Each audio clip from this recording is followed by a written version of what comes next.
Hey guys, Grid Brian, and today we're actually going to be doing this cool review on this electric ratchet that I found on Amazon. Now, the really cool thing about this ratchet is not only is it a lot longer than this Matco one, that allows you to get into tighter spaces. As you can see, this head over here is really fat on this Matco one, but on this Robustrue one, this one is quite literally a lot smaller than it. And again, you can get into those hard to reach places with just this Robustrue one. Now, the cool thing about this is this comes with 2 batteries, a charger, and a couple of sockets for a pretty good price. Usually these things are $100. You could get them right now for around 60 to 70 bucks. And as you can see, that's quite the height difference. And the great part about this being a little bit taller is this is going to give you just that much more leverage on whatever you're trying to break loose. You could break it loose manually and then fasten it the rest of the way. But remember, these things are not breaker bars. You do not want to put a lot of force on them.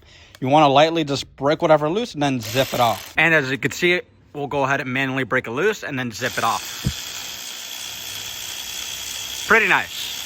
Now, this thing has 40 foot-pounds of torque and it has 400 RPMs on it. So this is really nice and good for, again, the price you're getting. For 70 bucks, you're getting 2 chargers and you're getting a lot more leverage. You can fit this into tighter spots, and it's just all around a nice ratchet that I genuinely like using recently. But again, there's plenty of other good ones out there. This Matco one is pretty great. It has a bit more torque than this Robustrue one. And of course, the Milwaukees are just as good too. But if you're on a budget and you're looking for an affordable ratchet, you should definitely grab one of these. It has a nice color, again, 2 batteries and a charger. But if you could cough up the money, definitely invest in a Milwaukee. Those things are pretty nice as well. The link to this electric ratchet is in my description or in my YouTube channel description. Hope it helps.